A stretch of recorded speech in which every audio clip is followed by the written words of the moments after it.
Padre Celestial, queremos darte gracias, Señor, porque nos das este tiempo para poder aprender tu palabra. Pedimos, Padre, que nos ayudes a comprenderla y pedimos que nos ayudes a tomar los principios que aprendemos y podamos ponerlos en práctica. Pedimos tu bendición en este tiempo. Oramos en el nombre de Cristo Jesús. Amén. Tomen asiento, por favor. Lucas capítulo 10 en su Biblia. Como usted sabe, en el boletín que recibe a la entrada, en la parte central tiene el bosquejo del mensaje, también tiene un devocional sugerido.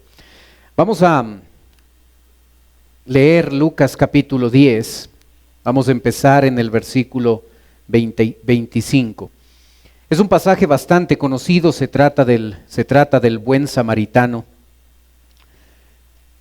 El versículo 25 empieza diciendo, Lucas 10, versículo 25. He aquí, un intérprete de la ley se levantó y dijo para probarle: Maestro, ¿haciendo qué cosa heredaré la vida eterna? Él le dijo: ¿qué está escrito en la ley? ¿Cómo lees? Aquel respondiendo dijo: amarás al Señor tu Dios con todo tu corazón y con toda tu alma y con todas tus fuerzas y con toda tu mente, y a tu prójimo como a ti mismo. Y le dijo: bien has respondido, haz esto y vivirás. Pero él, queriendo justificarse a sí mismo, dijo a Jesús: ¿y quién es mi prójimo? Respondiendo Jesús dijo: un hombre descendía de Jerusalén a Jericó y cayó en manos de ladrones, los cuales le despojaron e hiriéndole se fueron, dejándole medio muerto. Aconteció que descendió un sacerdote por aquel camino, y viéndole pasó de largo. Asimismo un levita, llegando cerca de aquel lugar y viéndole, pasó de largo. Pero un samaritano que iba de camino vino cerca de él, y viéndole fue movido a misericordia, y acercándose vendó sus heridas, echándole aceite y vino, y poniéndole en su cabalgadura lo llevó al mesón y cuidó de él. Otro día al partir sacó 2 denarios y los dio al mesonero, y dijo: cuídamele, y todo lo que gastes de más, yo te lo pagaré cuando regrese. ¿Quién pues de estos 3 te parece que fue el prójimo del que cayó en manos de los ladrones? Él dijo: el que usó de misericordia con él. Entonces Jesús le dijo: ve y haz tú lo mismo. En este relato nosotros tenemos 2 conceptos: un amor teórico y un amor práctico. El amor teórico, como vemos en el versículo 25, este hombre, este intérprete de la ley, es el que llega a hacer una pregunta a Jesucristo. Un intérprete de la ley, o también conocido en la Biblia como escriba. El intérprete de la ley o escriba, como se le conoce también, podía ser fariseo o saduceo. Era una persona encargada de copiar y explicar la ley de Dios. Los escribas, por su importancia, eran clasificados entre los sacerdotes y los ancianos. Era una persona que copiaba la palabra de Dios y explicaba la ley. Cuando en el templo se necesitaba una copia de las Escrituras, una copia de algún libro del Antiguo Testamento, la labor de copiar era hecha por los escribas. Tenían una función sumamente importante y debían cumplirla con fidelidad. Pero también eran los encargados de explicar la ley, así es que eran muy estudiosos del Antiguo Testamento y llegaban a enseñar a otros lo que la palabra de Dios decía. En pasajes paralelos como Mateo 22 y Marcos 12, aprendemos que la gente que estaba escuchando en ese momento a Jesucristo estaba compuesta por un grupo de fariseos, un grupo de saduceos y un grupo de intérpretes de la ley. Este grupo de religiosos escogen a un representante, escogen a una persona que a través de ella, esta persona iba a llegar con una pregunta difícil a Jesucristo. Y este intérprete de la ley se acerca a Jesucristo y le dice: ¿haciendo qué cosa heredaré la vida eterna? En las escuelas rabínicas, los métodos de enseñanza que se utilizaban era tomar a los estudiantes de una clase, escoger a 2 estudiantes y cada uno de ellos iba a defender una posición teológica contraria. Así es que en la clase 2 estudiantes se paraban y tenían que llegar a argumentar acerca de un tema del Antiguo Testamento, y el otro estudiante iba también a dar argumentos en contra de esa posición teológica que existía. Se levantaban grandes disputas teológicas en ese escenario.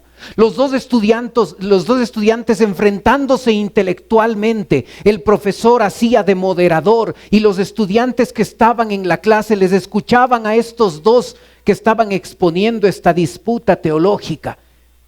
Y al final de ese proceso, los estudiantes que escuchaban a estos dos enfrentándose debían tomar una posición. Así es que cada estudiante debía dar muchos argumentos para convencer a sus compañeros que estaban escuchando, convencerlos de que la posición teológica que ellos mantenían era la adecuada, era la correcta. Con el paso del tiempo, las apreciaciones teológicas de estos doctores de la ley llegaron a compilarse dentro de la propia palabra de Dios. En las hojas de la Biblia, en el margen, junto al texto bíblico, ellos comenzaron a hacer sus propias anotaciones de lo que ellos pensaban acerca de los versículos bíblicos. Con el paso del tiempo se llegó a formar importante información acerca de las opiniones de esta gente. Llegaron a formarse 613 mandamientos de hombres hechos por estos doctores de la ley. Cuando Jesucristo habló fuertemente a estos líderes religiosos, les reclamó que enseñaban mandamientos de hombre como si fueran mandamientos de Dios. Y cuando Jesucristo hizo eso, estaba haciendo referencia a estos 613 mandamientos, 613 anotaciones que ellos habían puesto al margen de las Escrituras. Así es que había mucho material para hacer disputas. En la clase ellos tenían muchas preguntas que querían contestar. Y cuando este intérprete de la ley se levanta, escogen una pregunta importante, una pregunta donde había controversia, y van a utilizarla para saber qué dice el maestro, qué dice Jesucristo al respecto. Haciendo, ¿qué cosa heredaré la vida eterna? La respuesta de Jesús, Él le dijo, versículo 26, ¿qué está escrito en la ley? ¿Cómo lees? Jesucristo contesta a una pregunta con 2 preguntas. Era un método pedagógico utilizado en ese tiempo, contestar a una pregunta con otra pregunta. Jesucristo utilizó este método varias veces en las Escrituras y aquí tenemos uno de los ejemplos. Este doctor de la ley sabía lo que el Antiguo Testamento decía. No necesitaba mayor información, sabía cuál era la respuesta de la pregunta. No estaba dispuesto a aprender, no había hecho esa pregunta por aprender qué es lo que dice Jesucristo. La estaba utilizando como una herramienta, como un arma para probar a Jesucristo y cuál era la opinión que él tenía. Jesucristo, con tremenda habilidad y sabiduría, le pregunta a él, le repregunta, ¿qué dice la ley? ¿Qué lees? Y luego este intérprete de la ley en el versículo 27 va a responder y dice, aquel respondiendo dijo, amarás al Señor tu Dios con todo tu corazón y con toda tu alma y con todas tus fuerzas y con toda tu mente y a tu prójimo como a ti mismo. Y le dijo, bien has respondido, haz esto y vivirás. Este doctor de la ley estaba citando el Antiguo Testamento. Cuando habla del amor a Dios, este doctor de la ley está citando Deuteronomio 6. Cuando habla del amor al prójimo, está citando Levítico 19.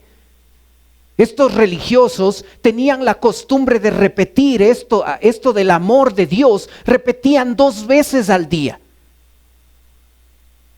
Era una práctica constante, diaria. Se levantaban y repetían por 2 ocasiones lo importante que es amar a Dios.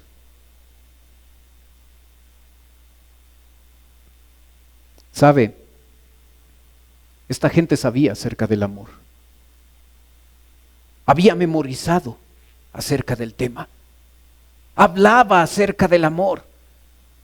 Citaba versículos del Antiguo Testamento que hacían referencia al amor. Utilizaban sus clases para disputar de diferentes temas. Uno de los temas era acerca del amor a Dios y al prójimo. Pero hermano, cuando nosotros solo hablamos del amor y no vivimos amando a Dios y al prójimo, hemos caído en la misma situación que estos religiosos de este tiempo. Cuando usted y yo observamos el amor que tenemos por otros, y no me refiero al amor que tenemos por la familia, porque eso es obvio que debemos hacerlo. Hablamos de el amor al prójimo, el amor al necesitado, al desconocido, al enemigo. ¿Es nuestro amor un amor teórico? Jesucristo, sabiendo que este intérprete de la ley, como los compañeros que le estaban acompañando, hablaban muchísimo del amor, pero realmente no practicaban esto. Jesucristo va a contarles una parábola, la parábola del buen samaritano. Pero antes de contarle, el fariseo que se siente afectado por todo esto, tratando de justificarse, en el versículo 29 dice: pero él, queriendo justificarse a sí mismo, dijo a Jesús: ¿quién es mi prójimo? No tuvo ningún problema con el mandamiento acerca del amor de Dios. Pero cuando él relata, él cita Levítico 19 y lo cita diciendo que debemos amar al prójimo, él tratando de excusarse, ¿quién dice? ¿Quién es mi prójimo? ¿Quién es mi prójimo? Estos religiosos habían llegado al punto de amarrar en sus muñecas pequeñas cajitas, y en esas cajitas ellos guardaban textos de la Biblia. Éxodo 13, Deuteronomio 6, Deuteronomio 11, Deuteronomio 6, donde se hablaba del amor. Así es que no importaba el sitio donde estaban, ellos podían sacar esos versículos bíblicos y poder leerlos, poder citarlos. Hablaban mucho del amor.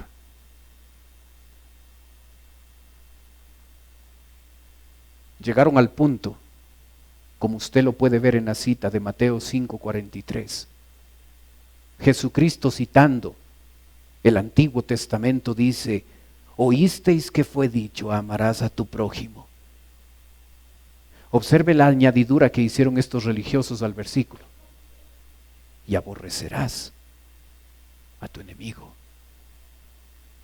Esto no es parte del texto bíblico. Esto no hay. Esta última frase, aborrecerás al enemigo, usted no va a encontrar esto en el Antiguo Testamento. Pero esta gente, dándose cuenta que no podía considerar a todas las personas como su prójimo, llegaron a dañar, a pervertir el mismo texto bíblico y añadir una frase pecaminosa, mostrando que ellos solo veían a su prójimo, veían como su prójimo solo a otro judío y a nadie más. Levítico 19 es una cita de el amor que nosotros debemos tener por nuestro prójimo. Y es interesante que en ese capítulo usted va a poder ver que Dios nos anima a considerar, nos pide que consideremos como nuestro prójimo al pobre, al extranjero, al vecino, a un empleado, a un sordo, a un ciego, a alguien de nuestro pueblo, a un compatriota. Dios nunca dijo que había que aborrecer al enemigo. De hecho, Levítico 19 habla de que estos son nuestro prójimo. Todo aquel que necesita nuestra ayuda, sea judío o no, debía ser considerado como nuestro prójimo.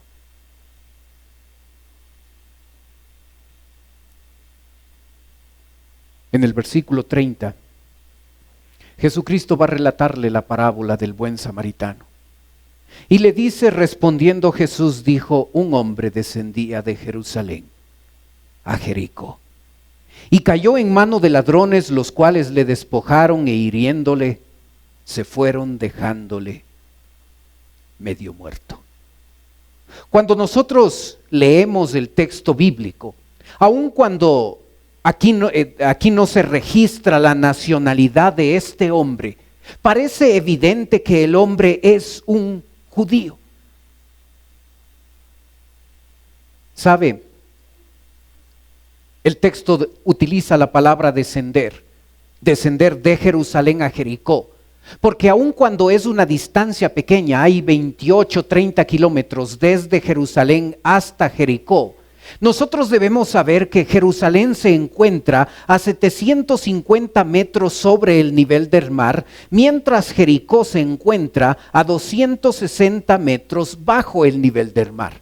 Así es que en un trayecto pequeño de 30 kilómetros, la persona que quiere viajar de Jerusalén a Jericó debe descender 1000 metros mientras camina esos 30 kilómetros. Es un camino estrecho. Se desciende por un sendero que en uno de los lados hay piedras y barrancos profundos. Es escabroso el camino. Es ideal para ser asaltado.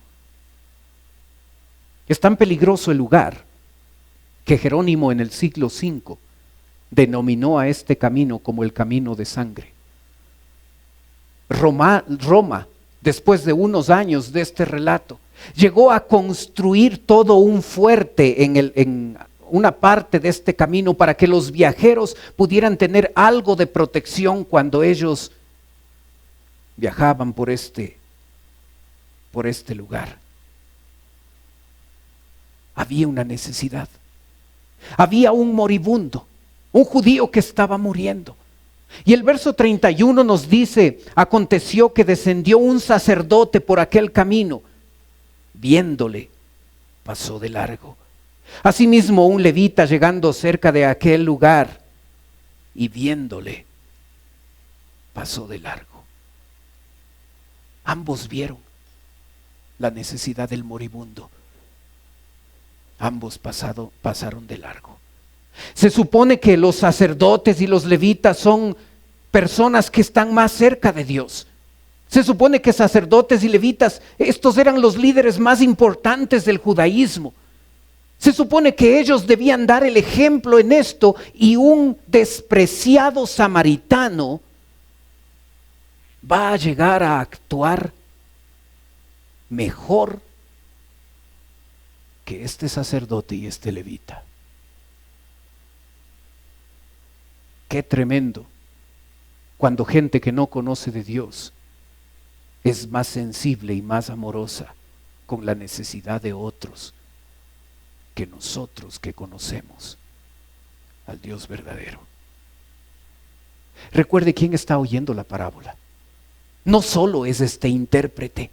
Sus compañeros, los fariseos, los sacerdotes, los doctores de la ley, los saduceos, están escuchándole a Jesús. El sacerdote y el levita vieron la necesidad del hombre asaltado, herido y moribundo, y tomaron la decisión de no hacer nada y pasar de largo. Hermano, la indiferencia también es una decisión. Y nosotros delante del Señor vamos a ser responsables de las decisiones que tomemos. Cuando nosotros decidimos ver la necesidad de alguien y no hacer nada por eso, nosotros daremos cuenta de la decisión que tomamos. Es significativo que esa frase pasó de largo, en verdad es una sola palabra en el original, y significa: al caminar observaron al moribundo y cruzaron la calle para evitarlo. Llegó el sacerdote y vio al moribundo. Y cuando le vio en ese sitio, tomó la decisión de pasar al frente de ese sendero para continuar su viaje. El levita hizo exactamente lo mismo. Observó, pasó al extremo de la vía y continuó su viaje. Seguramente no querían contaminarse. Y los dos mostraron indiferencia.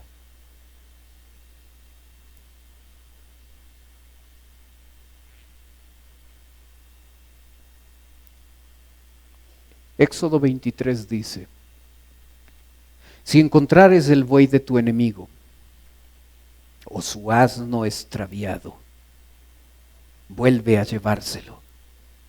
Y si vieres el asno del que te aborrece caído debajo de su carga, le dejarás sin ayuda, antes bien le ayudarás a levantarlo. Del libro que ellos habían tomado, donde dice amarás a Dios sobre todas las cosas, del mismo libro de Deuteronomio, capítulo 22, y luego Éxodo 23, estaban estas palabras. Ellos sabían que hasta de un animal uno tiene que ser sensible a las necesidades. Y si se encontraban con un animalito que ese animalito era propietario de un enemigo o de alguien que le aborrece, debían de demostrar ese amor práctico aún por el animal y rescatarlo. Y no pasar por alto. Su compatriota estaba moribundo, tendido en ese sendero.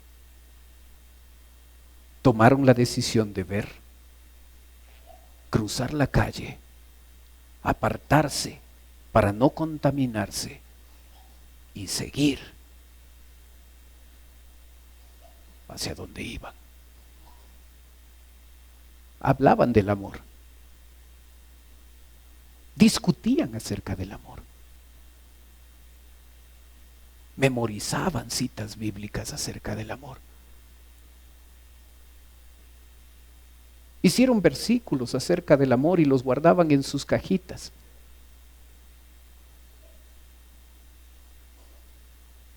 No amaban en verdad ni a Dios ni al prójimo. Y un inesperado ayudante de alguien que no se esperaba, en el versículo 33, va a reaccionar de manera diferente. Pero un samaritano que iba caminando vino cerca de él y viéndole. La misma palabra griega se traduce para hacer referencia a lo que el samaritano vio y lo que el levita vio y lo que el sacerdote vio. Los tres vieron de la misma manera. Pero cuando vio este samaritano, fue movido a misericordia. Y acercándose vendó sus heridas, echándoles aceite y vino y poniéndole en su cabalgadura, lo llevó al mesón y cuidó de él. Otro día al partir sacó 2 denarios y le dio al mesonero y le dijo: cuídamele, y todo lo que gastes de más yo te lo pagaré cuando regreses. Un samaritano, un hombre que vivía en Samaria, por eso era samaritano. Un hombre que originalmente era judío, pero había llegado a mezclarse religiosa y culturalmente con gentiles, y siendo judío no era tan ortodoxo en el cumplimiento de la cultura, de la religión, de todo eso. Y el judío ortodoxo, el judío extremo, ahora a este judío lo segregó. Y este es samaritano. Y este es nuestro enemigo. Así es que observar que un samaritano, un enemigo, tiene compasión, tiene amor con un judío que está moribundo, eso no se ve. Son enemigos, los judíos no harían eso por los samaritanos, y aquí tenemos a un samaritano que está dispuesto a hacerlo. Juan 8:48 dice: respondiendo entonces los judíos le dijeron: ¿no decimos bien nosotros que tú eres samaritano y que tienes demonio? Cuando estos religiosos evalúan el ministerio de Jesucristo, le dicen: tú eres samaritano y tú estás endemoniado. Si usted quería insultar a alguien, usted le decía samaritano. Era un insulto. No se llevaban estos dos grupos. Pero este samaritano tuvo misericordia. Y como puede ver en pantalla, misericordia no es pena, no es remordimiento, significa amor en acción. La necesidad estaba allí, el sacerdote vio la necesidad, el levita vio la necesidad, el samaritano vio la necesidad. La diferencia fue el amor, la misericordia, el amor práctico. No es el que más tiene el que ayuda, es el que ama el que ayuda. No es el que más sabe acerca del amor el que ayuda, es el que más vive de acuerdo a este principio.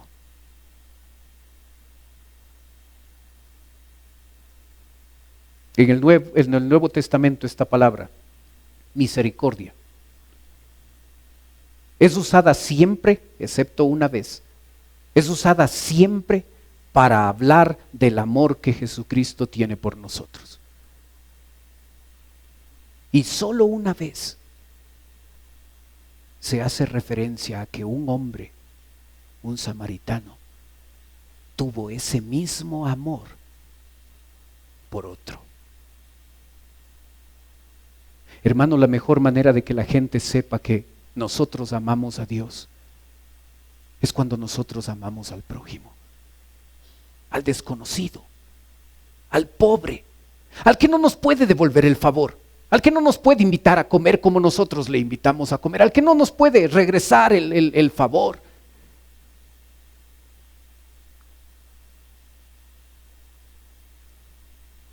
No es cosa grande cuando amamos a los nuestros. No es un gran sacrificio cuando amo a mi esposa, amo a mi hijo, amo a mi familia, amo a la gente que está a mi alrededor. Eso lo debo hacer. Pero cuando amo al desconocido, cuando amo al necesitado, cuando amo al pobre, cuando la necesidad de otro llega a ser mi necesidad, ahí hay una diferencia.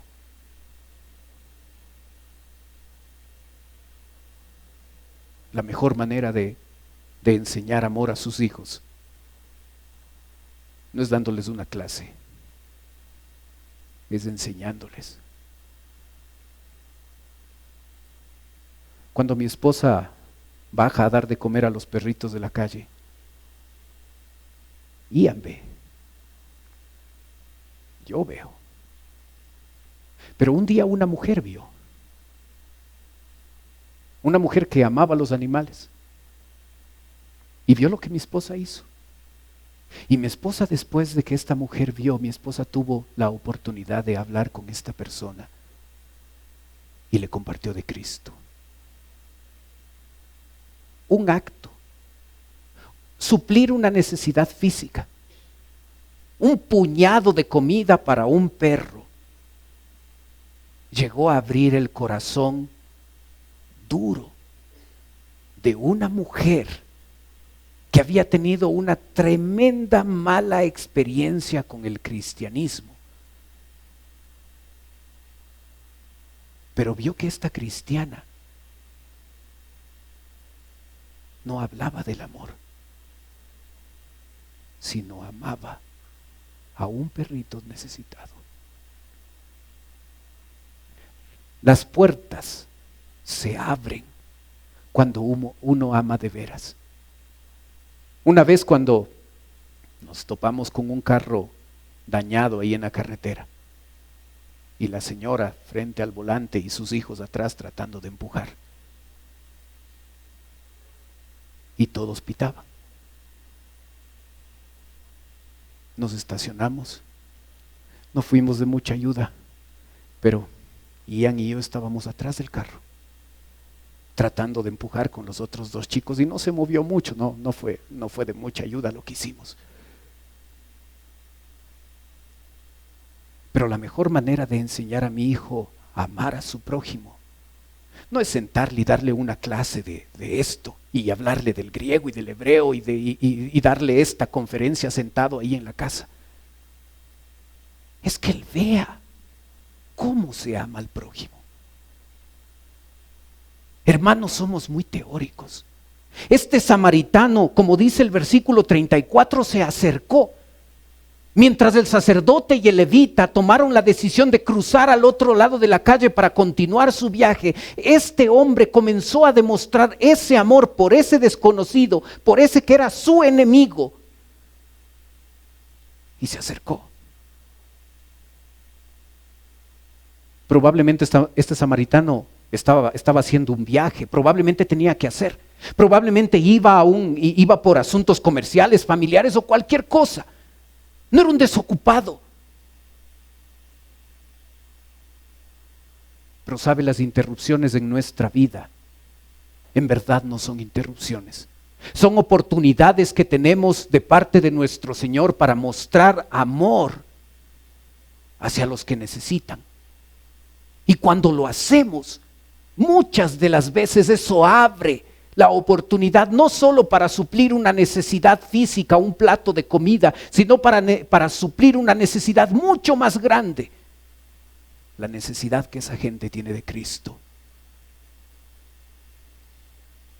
Un plato de comida puede mejorar el día de una persona, el mensaje de salvación puede mejorar su eternidad. Está bien dar de comer. No nos olvidemos de suplir una necesidad mayor. Que escuchen de Cristo. Se acercó, vendó sus heridas. La frase es técnica. Está sacada del diccionario de la medicina. Seguramente porque Lucas era médico de profesión. Vendó sus heridas. Echándoles aceite y vino. El aceite, por su grado alcohólico, servía como desinfectante y antiséptico. El licor, por su grado alcohólico, el vino, servía como desinfectante y antiséptico. El aceite suavizaba la herida y mitigaba el dolor. El padre de la medicina, Hipócrates, dijo esto: véndalas con lana suave y rocía con vino y aceite. Interesante. ¿Cuál era la práctica de la medicina?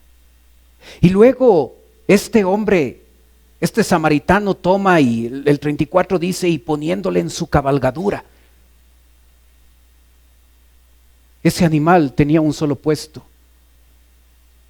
Y el puesto iba a ser ocupado por el samaritano, por el moribundo. El samaritano no tuvo problema de la incomodidad de ir caminando.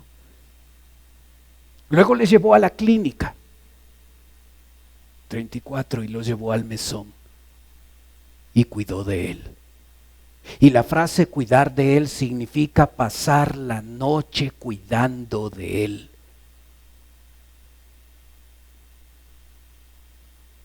El 35. Otro día al partir, sacó 2 denarios y les dio al mesonero y le dijo: cuídamele, y todo lo que gastes de más, yo te lo pagaré cuando regrese. Yo te lo pagaré cuando regrese. Este hombre no solo suplió esa necesidad, sino iba a dar seguimiento a cómo este moribundo estaba progresando. Sacó de su plata. 1 denario era el sueldo de un día de trabajo. 2 denarios servían para pagar 30 días en un mesón para que le dé vivienda y le dé comida. Este hombre amaba de veras. Y luego en el 36 Jesucristo va a dirigirse al religioso, al doctor. ¿Quién pues de estos 3 te parece que fue el prójimo del que cayó en manos de los ladrones? Él dijo. Observa que no dice el samaritano. Eran muy puros los labios de un judío para poner una palabra horrible. No dijo el samaritano.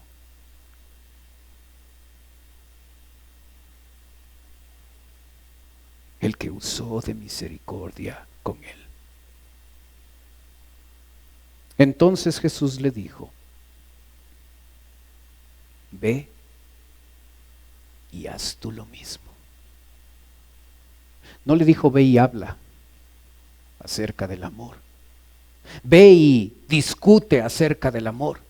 Ve y todavía mantén esas disputas teológicas para ver qué significa el amor. Ve y haz tú lo mismo. Y las 2 palabras ve y haz son 2 imperativos ahí en el texto. Son 2 mandamientos. Primera de Juan 4 dice: si alguno dice yo amo a Dios y aborrece a su hermano, es mentiroso. Pues el que no ama a su hermano a quien ha visto, ¿cómo puede amar a Dios quien no ha visto? Y nosotros tenemos este mandamiento de él: el que ama a Dios, ame también a su hermano. ¿Sabe qué espera de nosotros? Que dejemos de hablar tanto del amor y que empecemos a vivirlo. Y sabe usted, con un plato de comida puede suplir una necesidad de alguien. Con un poquito de comida puede ayudar a un perrito de la calle.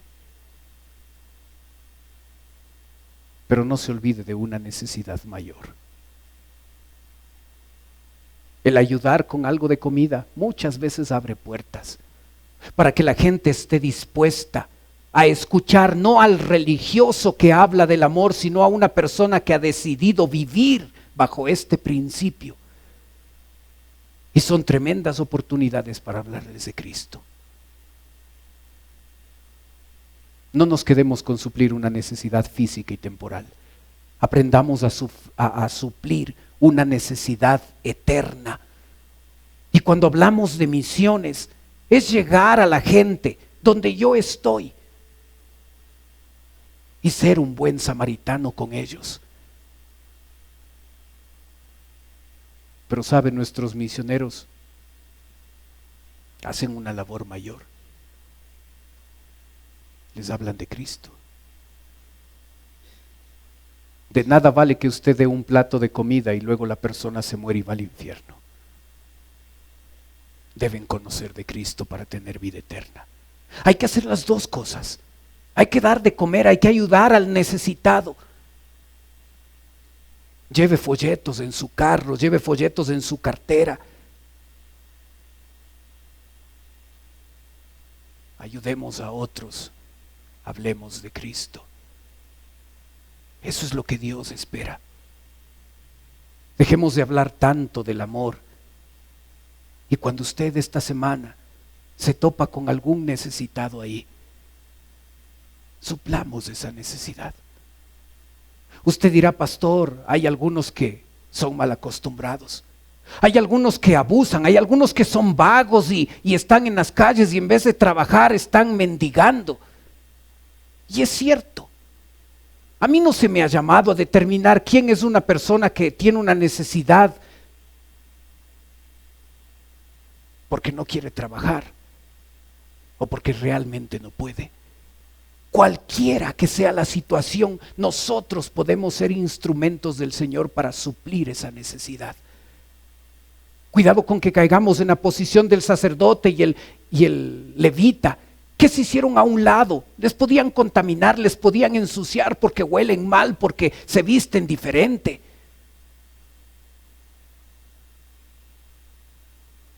Dejaron todos esos pretextos y estuvieron dispuestos a tener misericordia con esa gente. Le aseguro que usted volviendo a su casa hoy mismo, si usted abre los ojos, va a haber tanta gente necesitada, tantos animalitos que necesitan un plato de agua. ¿Qué va a hacer usted?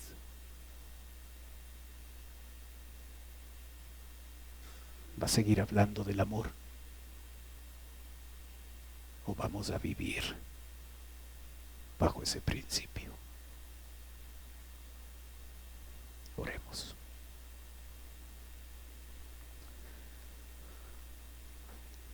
Padre Celestial, gracias Señor por bendecir nuestra vida. Gracias porque nos ayudas a entender lo que dice tu palabra. Y yo te ruego, Padre, que nosotros seamos cuidadosos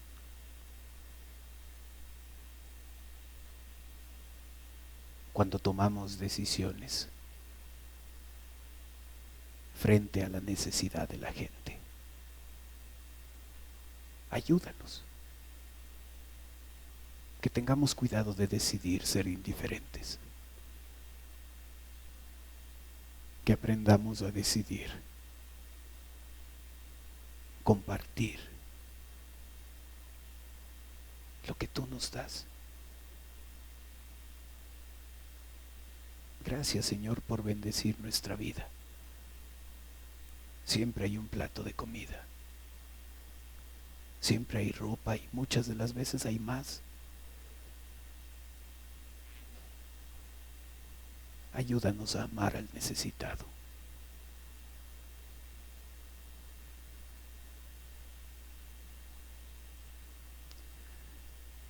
Mientras usted sigue orando, por favor. Puede ser que tenga que pedir perdón. Porque usted puede ver que en su vida solo ha habido un amor teórico. Y que la necesidad del otro, en vez de ser una oportunidad para amarle, en verdad ha sido una oportunidad para criticar, para hablar mal, para mostrar indiferencia. Y mientras usted hace eso, puede ser que esta mañana nos está visitando alguien por primera vez. Y si usted viene por primera vez a nuestra iglesia y dice, pastor, yo quisiera que usted ore por mí. Mientras los demás tienen sus ojos cerrados, si usted viene por primera vez y necesita oración, usted puede levantar un ratito su mano, solo yo estoy mirando. Y con eso me está diciendo, vengo por primera vez, ore por mí. ¿Hay alguien así esta mañana?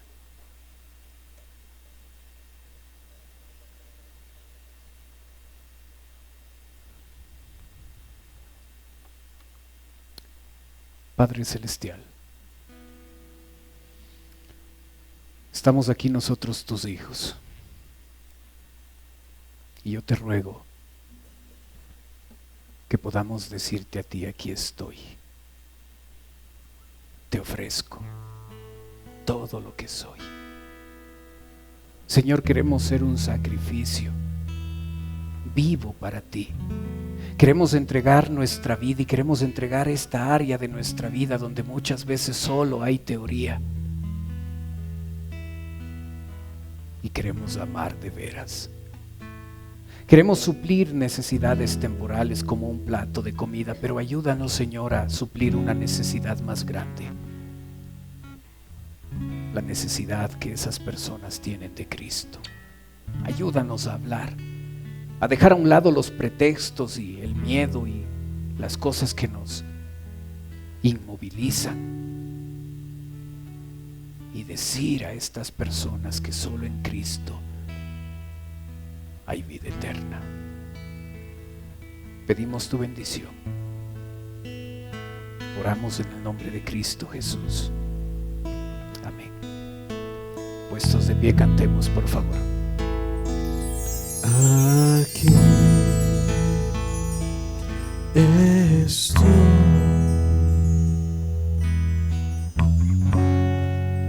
te ofrezco todo lo que soy.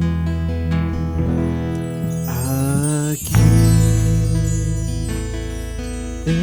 estoy,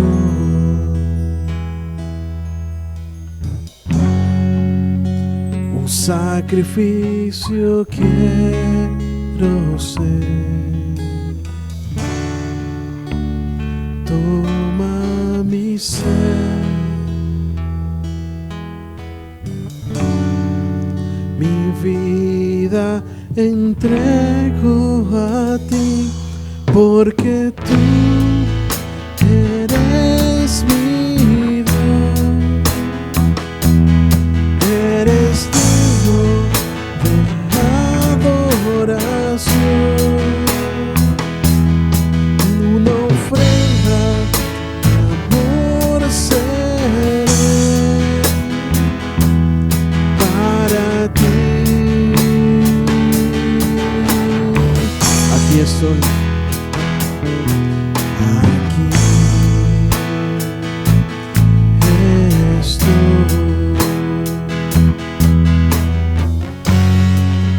te ofrezco todo lo que soy.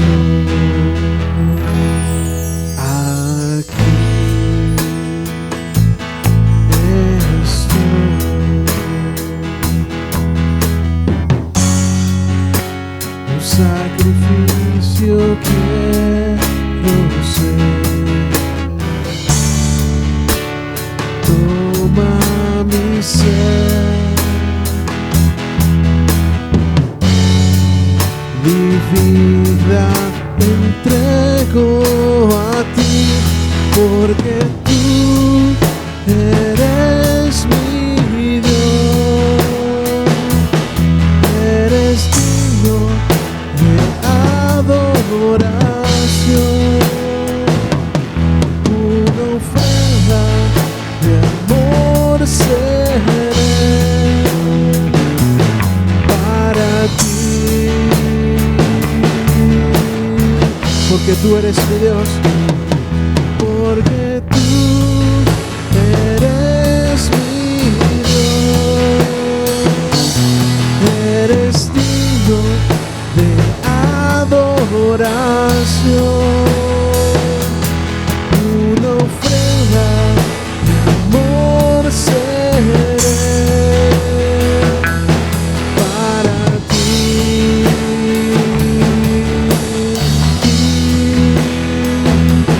para ti,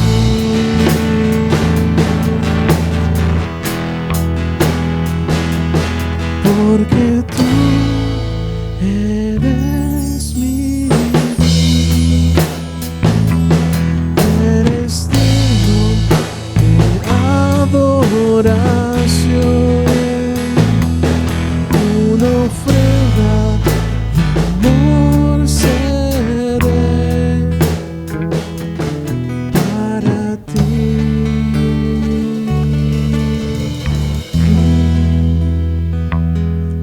para ti.